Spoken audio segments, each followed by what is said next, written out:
In 2030, the Olympics and Paralympics will be returning to France. This time it's the French Alps playing host. Its rings already in the starting blocks. A symbolic moment thanks to the strength of our regions.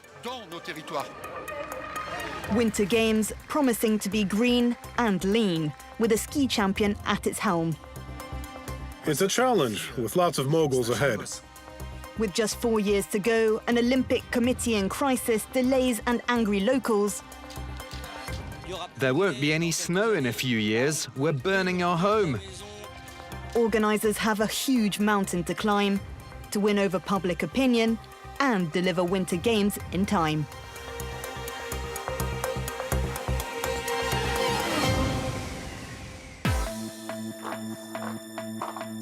Allez les gars.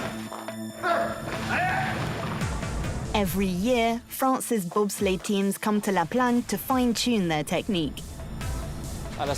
Coming out of this bend, this is where you pick up the most speed, 130 kilometers per hour.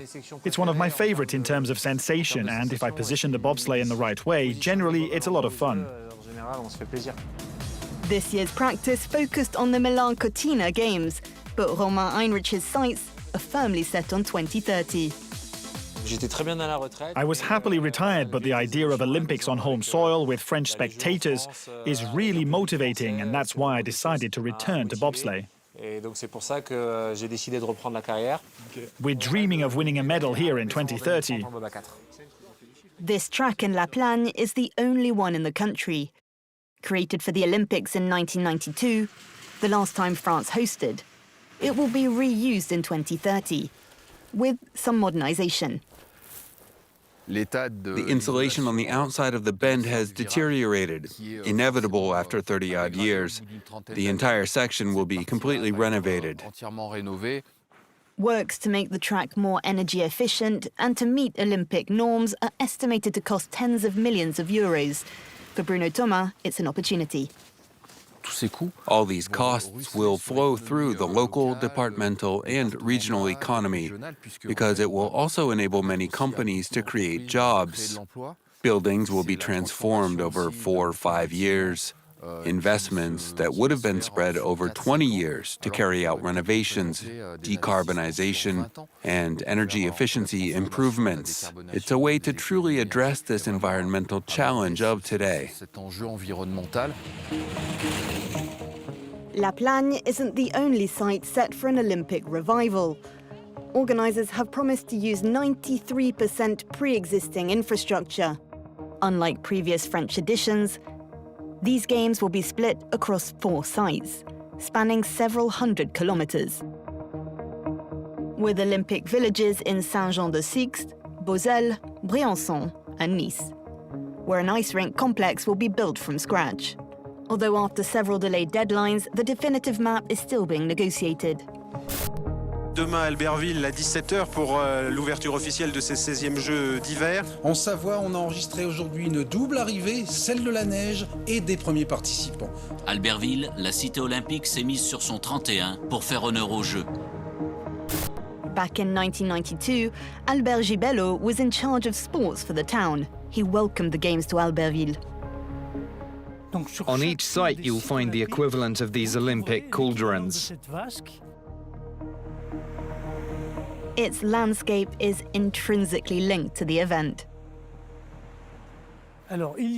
Here there was this mast, a symbol from the opening and closing ceremonies. Everyone was fighting to host the Olympics back then. It's less the case today, especially with the Winter Games. They resulted in a €43 million deficit, but he says the benefits outweighed the costs. Savoie's main problem at the time was access to the Tarentaise stations, to Val d'Isère, Tignes, La Plagne. It was a real problem because ski stations abroad were becoming more popular. It was all about city planning back then, and real progress was made. He doesn't feel the same about 2030, led by the PACA and Auvergne-Rhône-Alpes regions. I think it's absurd. It will be spread from Nice to Grand Bornand in Haute-Savoie. What about the carbon footprint? Of course, we have to promote mountains, but differently.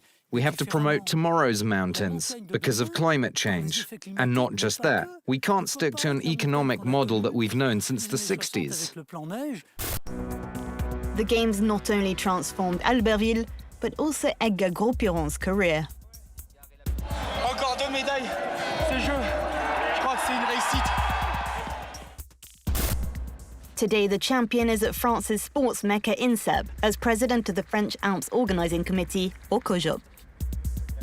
The Games will shine in 4 years' time with you, with the athletes, and with those who love the Games. In charge of delivering the Games, he's faced a rocky start. An Olympic law that allows organisers to bypass certain norms and speed up preparations took months to pass through Parliament. High-profile resignations also leading to the suspension of some regional funding. And the Savoie department slamming the door on meetings. We cannot be treated like a budgetary variable to fund a project we did not start, but are on a journey with. As concerns grow over who will foot the €2 billion bill. C'est un projet qui est This is a project that, while exposed to certain challenges, is not a risk in terms of the commitments made by the state and the regions. qui ont été pris par l'État et par les régions. On est en train maintenant d'aller. We are now in the process of securing our first partners. In 2028, we will launch our entire ticketing system. We have also established a governance structure identical to the one used for the Paris 2024 Games. So you can be confident that there will be no budget overruns.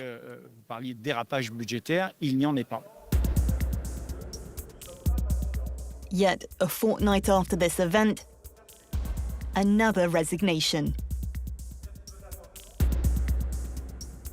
A significant overrun means I'm questioning the success of the project in terms of deadlines and costs. A blow to the organising committee, but that's not all. French Alps 2030 is facing pushback from locals and environmental groups, especially in Briançon. Nestled between Montgenèvre and Serre-Chevalier, future home to competitions like Big Air and the Halfpipe, organisers say they will improve transport routes and speed up the Briançon-Marseille train journey. A UNESCO heritage fort will also be converted into accommodation for athletes and then become housing after the Games. We're arriving at the Fort des Têtes, the supposed future Olympic village. It's an iconic part of the Briançon skyline, a former military base. Stéphane Faubrac is strongly opposed to plans in the area. Careful with the stairs, they're not at all like today's standards. We're in a country where everyone's tightening their belts, and yet we're about to blow at least 2 billion, maybe even 2.5 billion in public funding on a 3-week party. Then there's the environment. We're already hearing about plans to reshape all the slopes and expand road infrastructure, which will eat up agricultural land. So there are major concerns there too. And since we're talking about infrastructure, there's also the issue of producing enough snow to build the half-pipe, meaning you need a massive volume of snow for all the jump structures and so on. Alongside NGOs, Delphine Lara has taken her fight to a UN committee. What's problematic is that it's been carried out in the utmost secrecy, and we condemn this because we have both our constitution and an international agreement called the Aarhus Convention, which states that for any project with significant environmental impact, there must be public information and participation as early as possible, while it's still possible to decide whether or not to go ahead with the project. An argument they've also taken up in Lyon and Marseille, where an administrative court has called for greater transparency and public consultation from Solidio, the public organisation in charge of delivering future infrastructure. We head to Marseille to meet its director a few days after the decision. This isn't a project that hasn't been discussed. First and foremost, it's a project driven by territories whose representatives were democratically elected and did have debates, whether it's the South or the Auvergne-Rhône-Alpes region. The Olympic law was passed by a very large majority, so the national representation has, in a way, given the green light to the Games. But of course, we can't stop there. From April, they're planning to organize a public information drive through meetings and online consultations. Exact details are still a work in progress, though, and the clock is ticking. We've never had so little time to deliver an Olympic Games, so it's a real challenge.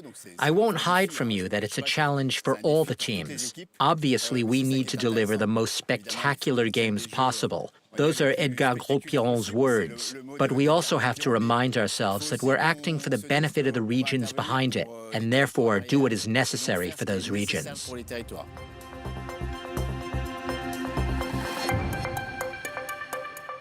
Work is set to begin in 2027, leaving just 3 years to deliver.